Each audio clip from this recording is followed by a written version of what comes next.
देश में 2019 के लोकसभा चुनाव का आगाज होते ही अवैध शस्त्रों के कारोबारी भी सक्रिय हो गए हैं। मंगलवार को मुजफ्फरनगर की मीरापुर पुलिस ने अवैध तमंचा बनाने की फैक्ट्री का भंडाफोड़ करते हुए एक हथियार तस्कर को गिरफ्तार किया है। वहीं पुलिस ने मौके से 25 बने हुए तमंचे और भारी मात्रा में अधबने तमंचों के साथ तमंचा बनाने के उपकरण भी बरामद किए हैं। गिरफ्तार हथियार तस्कर को पुलिस ने पूछताछ के बाद जेल भेज दिया है। दरअसल मुजफ्फरनगर एसएसपी सुधीर कुमार सिंह के निर्देशन में चलाए जा रहे शातिर धरपकड़ अभियान के तहत मीरापुर पुलिस को बड़ी सफलता मिली है, जहां मीरापुर थाना अध्यक्ष पंकज त्यागी के नेतृत्व में एसएसआई राकेश कुमार शर्मा ने पुलिस टीम के साथ मिलकर मुखबिर की सूचना पर गांव जमालपुर स्थित आम के बाग में छापेमारी की, जहां पुलिस ने एक हथियार तस्कर अफजाल को गिरफ्तार कर लिया। वहीं पुलिस ने छापेमारी के दौरान मौके से 25 बने हुए तमंचे, कारतूस, भारी मात्रा में अधबने तमंचे और तमंचे बनाने के उपकरण भी बरामद किए हैं। तमंचा फैक्ट्री का पर्दाफाश करते हुए एसएसपी सुधीर कुमार सिंह ने जानकारी देते हुए बताया कि एक शस्त्र बनाने की फैक्ट्री का भंडाफोड़ हुआ है और अफजाल नाम का एक व्यक्ति गिरफ्तार किया गया है। पकड़ा गया अभियुक्त पूर्व में भी शस्त्र बनाने और डकैती के आरोप में जेल जा चुका है। इसके पास से भारी मात्रा में हथियार बरामद हुए हैं। पूछताछ में इसने बताया कि चुनाव के लिए यह तमंचे बना रहा था और चुनाव के दौरान जो लोग इसके पास तमंचे मांगने आते हैं उन्हें यह सप्लाई करता था। शस्त्र बनाने की इस फैक्ट्री का भंडाफोड़ हुआ है और एक व्यक्ति अफजाल नाम का गिरफ्तार किया गया है। ये एक शातिर शस्त्र बनाने फैक्ट्री शस्त्र बनाने का व्यक्ति है। इसके ये पूर्व में 2 बार पहले भी शस्त्र काफ़ी बरामद इससे हो चुके हैं और शस्त्र फैक्ट्री में जेल जा चुका है, डकैती में जेल जा चुका है। इसके पास से भारी मात्रा में हथियार बरामद हुए हैं, जिसमें 22 तमंचे हैं, 2 पौनी हैं, ये अद्धा आपके सामने है। इस तरह विभिन्न प्रकार के शस्त्र इसके पास से बरामद हुए हैं, बने हुए, और कुछ अध बने और उनका सामान भी बरामद हुआ है। ये एक बहुत ही शातिर बदमाश है और लगभग 17 मुकदमे इसके ऊपर पूछ से हैं। इस मीरापुर की इस पुलिस टीम को मेरे द्वारा 10,000 रुपये का इनाम घोषित किया गया। तमंचों का जो जखीरा जो है वो किस लिए तैयार किया जा रहा है? इससे पूछताछ में ये बात सामने आई है कि ये चुनाव के लिए ये अवैध तमंचे बना रहा था और चुनाव में जो लोग इससे मांगने आते उन्हें ये सप्लाई करता। क्षेत्रों में सप्लाई होना? हाँ, यहीं इसी क्षेत्र में, ये जो मीरापुर और बिजनौर जो लगा हुआ क्षेत्र है, इसी में ये सप्लाई करता।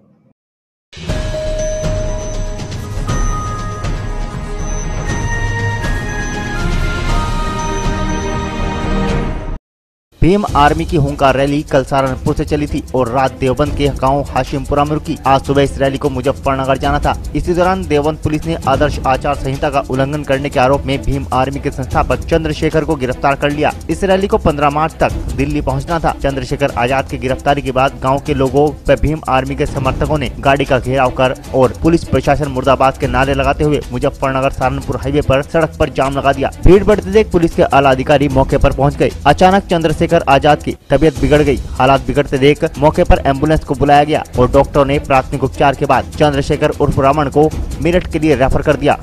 बहुजनों के अधिकार की जो लड़ाई हम लोग लड़ रहे हैं, यूपी सरकार के इशारे में हमारी आवाज को दबाया जा रहा है और ये दबाव बर्दाश्त नहीं किया जाएगा। संवैधानिक तरीके से यात्रा निकल रही थी, प्रशासन तानाशाही कर रहा है योगी के इशारे पे। उन्हें जानते हैं भीम आर्मी एक बड़ी ताकत है और अगर भीम आर्मी यात्रा करके दिल्ली में रैली करेगी तो भाजपा की ताबूत में आखिर कील रुक जाएगी। तो उसे रोकने के लिए ये तानाशाही की जा रही है। इतनी अच्छी यात्रा को, शांतिप्रिय यात्रा को रोक के हमें जेल ले जाया जा रहा, कहीं ले जाए। अधिकारों की लड़ाई में बिल्कुल भी समझौता नहीं होगा। 15 तारीख की रैली भी होगी और मोदी को, जहां से मोदी लड़ेगा उसे हराने के लिए हम लोग वही जाके बनारस में उसको जो है उसके ताबूत में आखिर कील रोकेंगे। आज थाना देवबंद क्षेत्र के कासिमपुर गांव में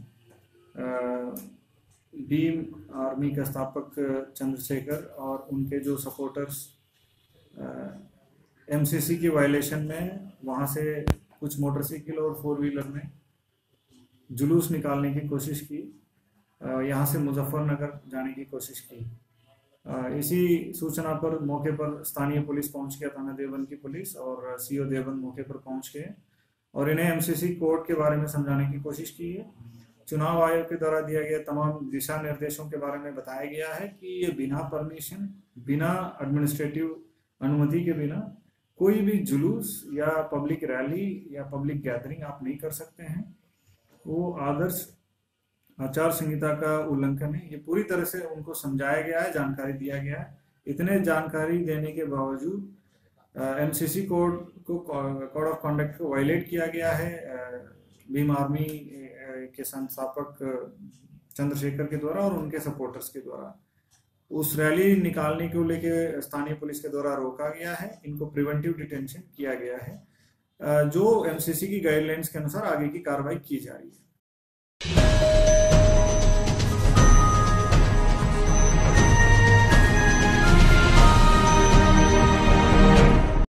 उत्तर प्रदेश के झांसी के प्रेमनगर थाना क्षेत्र में विद्युत खंभे से गिरकर लाइनमैन की मौत हो गई। यह घटना अचानक विद्युत लाइन शुरू कर देने के कारण होना बताया जा रहा है, जिससे मृतक के परिजनों में आक्रोश व्याप्त है। सूचना पर पहुंची पुलिस ने शव को कब्जे में लेकर कार्रवाई शुरू कर दी है। झांसी के प्रेमनगर थाना क्षेत्र के अंतर्गत नयानगर निवासी यूसुफ विद्युत विभाग में संविदा कर्मचारी है, जहाँ आज सुबह प्रेमनगर के कृष्णानगर में लाइन सुधारने के लिए उसे कहा गया था, जिस पर लाइन को सुधारने के लिए बताए गए स्थान पर वह पहुंचा, जहां उसने लाइन को बंद कराकर खंबे पर चढ़कर लाइन को सुधारना शुरू कर दिया। तभी अचानक लापरवाही दिखाते हुए विद्युत लाइन को चालू कर दिया गया। विद्युत करंट लगने से यूसुफ खंबे से नीचे गिर गया और उसकी मौके पर ही मौत हो गई। यह देख वहां मौजूद लोगों ने इसके परिजनों व थाने की पुलिस को सूचना दी। परिजनों ने जब यह दृश्य देखा तो आक्रोशित होकर उन्होंने विभाग पर लापरवाही का आरोप लगाते हुए न्याय की मांग की। देखिए, एक यूसुफ नाम के संविदा कर्मी हैं जो बिजली विभाग में काम कर रहे थे और आज सुबह खंबे पर चल करके और उसकी बिजली बनाने का काम कर रहे थे।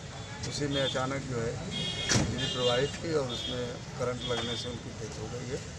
घटना की सूचना जैसे ही हम लोगों को प्राप्त हुई है, हम लोग भी मौके पर आए हैं और प्रकरण की जांच पूछताछ की है। तो घटना तो लापरवाही से ही हुई है। तो जहाँ तक सहायता की बात है तो बिजली विभाग की तरफ से 5 लाख रुपए का इसको तत्काल चेक की धनराशि सहायता दी जाएगी। इसके बाद विभाग का ये भी कहना है कि संविदा कर्मी है तो उसके परिवार के एक जो सदस्य होगा जो उसको जो संविदा कर्मी के रूप में तैनात किया जाएगा। और हमारे विभाग से पारिवारिक लाभ योजना में 30,000 रुपये की सहायता मिलती है, वो भी हम इसको दिलवाने का काम करेंगे।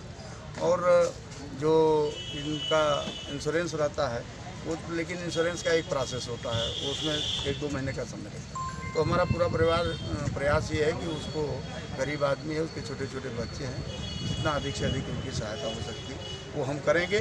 और लेकिन इसमें हमने जो परिवार के सदस्य हैं उनके ये कहा है कि जो दोषी हैं उनके विषय में आप जो इच्छा हो, जैसे आप चाहते हो तहरीर दीजिए, FIR दर्ज होगी और उनके विरुद्ध कार्रवाई होगी। मृतक मेरे भाई लगते थे, मेरे घर के जस्ट सामने ही रहते थे और ये बिजली विभाग में काम करते थे, संविदा कर्मी थे और लाइनमैन थे।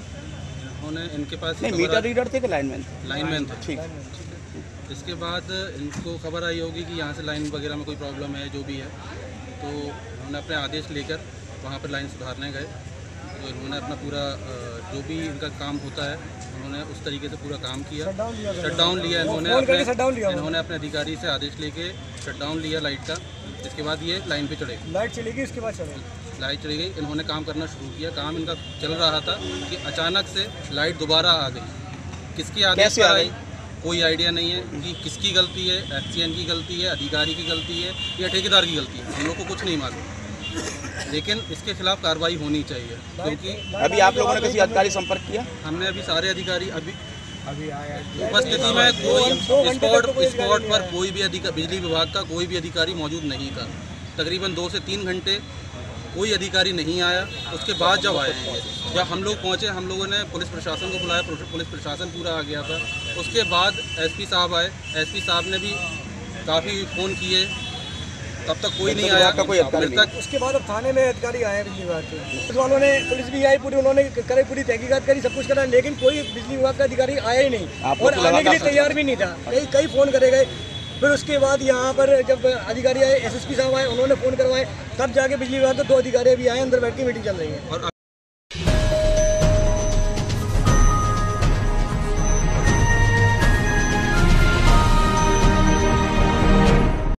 बागपत नगर के गायत्रीपुरम में चल रही अवैध जींस धुलाई और रंगाई की फैक्ट्री को प्रदूषण नियंत्रण बोर्ड उत्तर प्रदेश की टीम ने छापेमारी कर सीज कर दिया। नगर के गायत्रीपुरम मोहल्ले में अवैध रूप से जींस रंगाई की फैक्ट्री चल रही थी, जिसकी शिकायत प्रदूषण नियंत्रण बोर्ड उत्तर प्रदेश को लगातार मिल रही थी। जिसके बाद आज विभागीय अधिकारी एवं कोतवाली पुलिस ने चल रही फैक्ट्री पर छापा मारा। अधिकारियों एवं पुलिस को देख फैक्ट्री में कार्य कर रहे कर्मचारियों में हड़कंप मच गया। अधिकारी द्वारा बताया गया है कि उक्त फैक्ट्री बिना लाइसेंस के चल रही थी। विभाग द्वारा फैक्ट्री मालिक को 4 फरवरी को नोटिस भी भेजा गया था। उन्होंने बताया कि आज उक्त फैक्ट्री को बंद कराकर सीज कर दिया गया है। इसके अलावा फैक्ट्री मालिक पर 50,000 रुपए का जुर्माना लगाया गया है। वहीं फैक्ट्री मालिक द्वारा कोई नोटिस न मिलने की बात कहते हुए विरोध किया गया, लेकिन अधिकारियों ने अपनी कार्रवाई पूरी कर फैक्ट्री को सीज कर दिया।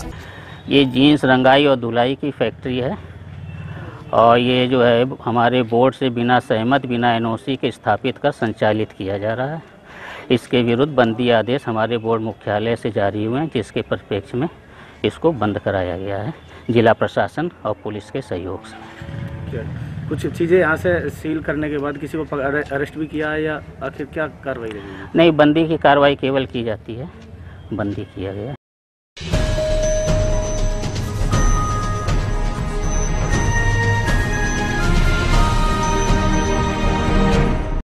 रेलवे क्रॉसिंग के पास जूनियर इंजीनियर का शव मिलने से क्षेत्र में सनसनी फैल गई। सूचना पर पहुंची पुलिस ने शव को कब्जे में लेकर पोस्टमार्टम के लिए भेज दिया है। मामला उरई कोतवाली के अजनारी रेलवे क्रॉसिंग का है, जहां पर एक जूनियर इंजीनियर का शव मिला, जिससे इलाके में सनसनी फैल गई। इस घटना की सूचना जैसे ही जूनियर इंजीनियर के घर पहुंची तो वहां पर कोहराम मच गया। इंजीनियर के परिवारजनों ने हत्या का शक जताते हुए डीएम से मजिस्ट्रेट जाँच की मांग की है। मृतक हरिदास वर्मा जूनियर इंजीनियर पद पर महेवा ब्लॉक में तैनात थे। मृतक के परिजनों ने बताया कि मृतक के पास शाम को किसी का फोन आया था, उससे मिलने के लिए वो चले गए थे और काफी रात तक उनकी कोई सूचना नहीं मिली। तो घर वालों ने रात में उनकी बहुत तलाश की, लेकिन उनका कुछ पता नहीं चला, जिस पर सुबह उनकी लाश रेलवे क्रॉसिंग के पास पड़ी मिली। परिजनों ने हत्या का शक जताते हुए डीएम से मजिस्ट्रेट जांच की मांग की है।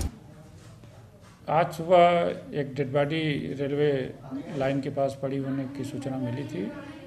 उसकी शिनाख्त हो गई है। वो आरएस में महेवा ब्लॉक में जेई हैं।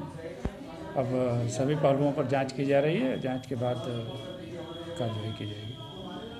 सर, परिजन एक मजिस्ट्रेट जांच की बात कर रहे हैं, उनको हत्या का शक है। वो उनका अधिकार है, जैसा भी वो चाहेंगे उस हिसाब से कार्रवाई की जाएगी।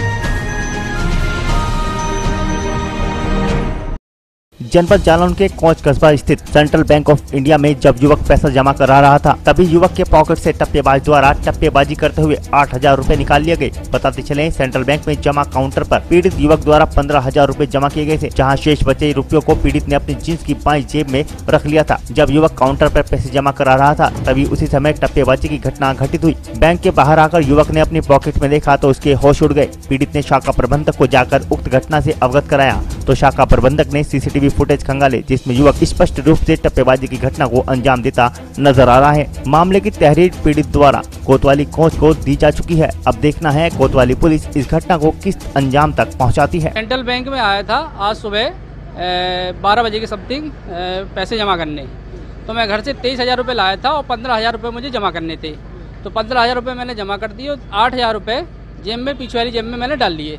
तो जब मैं काउंटर पे जमा कर रहा था बंसी को, तो उसी समय मेरे पीछे से किसी ने 8,000 रुपये निकाल लिए।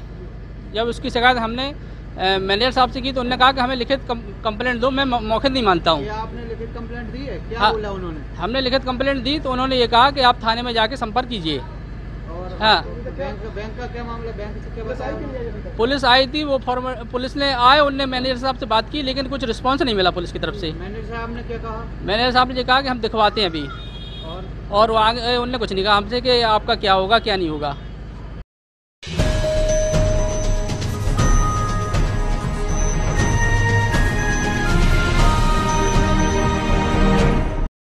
राजभवन उत्तराखंड देहरादून में 2 दिवसीय पुष्प प्रदर्शनी बसंत उत्सव का शुभारंभ प्रदेश के राज्यपाल बेबी रानी मौर्य ने किया, जिसमें विभिन्न संस्थाओं ने स्टॉल लगाए। वहीं दूसरी ओर इस ऐतिहासिक प्रदर्शनी में शहर विकास नगर के जाने माने हस्तशिल्पकार एवं ऐतिहासिक धरोहर के संग्रहकर्ता अब्दुल वाहिद मिर्जा ने भी विलुप्त होती संस्कृति की ऐतिहासिक धरोहर हस्तशिल्प कला का प्रदर्शन करते हुए विलुप्त होती संस्कृति एवं धरोहर को संजोए रखने का पैगाम दिया। प्रदर्शनी में मिर्जा के खुद के हाथों से बने लकड़ी के उत्पाद का स्टॉल लोगों के आकर्षण का केंद्र बना रहा, जिसमें पहाड़ी क्षेत्र के जौनसार बाबर एवं देश की संस्कृति धरोहर और पुराने जमाने की बैलगाड़ी, पानी का जहाज, आदिवासी आदिमानव, पहाड़ी क्षेत्र के घर का मॉडल एवं लकड़ी की घड़ियों आदि को प्रदर्शित किया गया है, जिसे देखकर लोगों ने हस्तकला की जमकर तारीफ की। राजभवन में लगी इस प्रदर्शनी के माध्यम से अपनी कला का प्रदर्शन करते हुए मिर्जा ने बताया कि पुरानी संस्कृति एवं धरोहर को संजोए रखने में अगर सरकार उनकी मदद करे तो वे विलुप्त होती देश की धरोहर को संजोए रखने में अपनी अहम भूमिका निभा सकते हैं, जिसके लिए तत्काल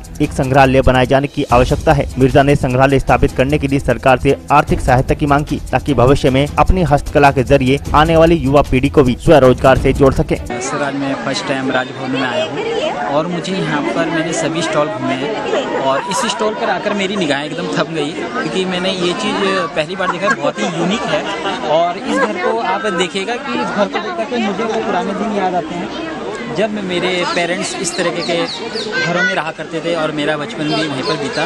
तो उस समय ये देखने को मिला था और आज मुझे ये यहाँ पर देखने को मिला जो आज देखने को नहीं मिला रहा, क्योंकि आजकल सभी पहाड़ से प्लान कर रहे हैं और सभी लोग इधर विदेश के देशों में और विदेशों की तरफ रुख कर रहे हैं। तो क्या खास है यहाँ पे, क्या संस्कृति? सर यहाँ की मुझे सबसे अच्छी ये बात लगी कि इसमें जो लिखा था कि हमारे प्रयास यहाँ की विलुप्त होती जाती सांस्कृतिक धरोहरों को संजोए रखना, ये बात बहुत ही अट्रैक्टिव करी, जिसको देख करके मैं यहाँ पर आया। और सबसे ज़्यादा मैंने जो चीज़ नहीं देखी थी, कभी हमारे दादाओं ने देखा होगा कि उस समय इस टाइप की ये बैलगाड़ी चला करती थी बैलों के द्वारा। आज तो मोटर गाड़ियाँ बहुत चीज़ आ गई हैं, तो देखने को नहीं मिल पाती ये चीज़ें।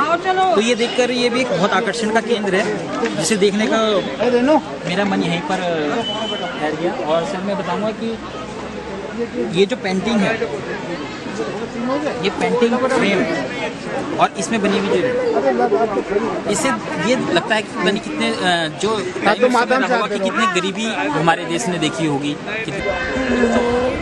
हमारी जो संस्कृति है उसको दर्शाना था गालिबन हैंडीक्राफ्ट यानी कि हाथ करदा कला जो है ये एक साधना है, इसमें टाइम लगता है क्योंकि आजकल तो मशीनरी युग चल रहा है, उन आइटमों को ज़्यादा खरीदारी चल रही है। मेरा मानना ये है कि अगर इस कला को ट्रेनिंग दी जाए बच्चों को तो बेरोज़गारी पे किसी हद तक जो है लगाम लगाई जा सकती है। सर हमने इसमें पढ़ा है कि विलुप्त होती, हाँ ये विलुप्त होती संस्कृति जो है हमारी धरोहर जो है विलुप्त होती जा रही है। आने वाली पीढ़ी को जो है हमारे इस संस्कृति के बारे में जो है कोई भी जानकारी नहीं मिल पाएगी, इसलिए जो है हम इसको संजोगने में लगे हुए हैं। हमारे पास जो है ये काफ़ी दिन से चल रहा है ये प्रोग्राम, इसको हम संजोग के जो भी धरोहर है ऐतिहासिक इसको संजोग के रखने के लिए हम अपना पूरा वो कर रहे हैं, कोशिश कर रहे हैं। और यहाँ आकर भी जो है बहुत कुछ जानने का मौका मिला, लेकिन अभी समाज जो है हमारा इस मामले में जो है बहुत पीछे है। संस्कृति के मामले में अभी पूरी मुकम्मल जानकारी शायद ही इतिहास के बारे में किसी को हो। कुछ ही लोग हैं जो चंद इसमें जिज्ञासा रखते हैं, लेकिन आने वाली पीढ़ी जो है अगर ये हालत रही तो बिल्कुल ये लुप्त हो जाएगा मामला हमारी संस्कृति का।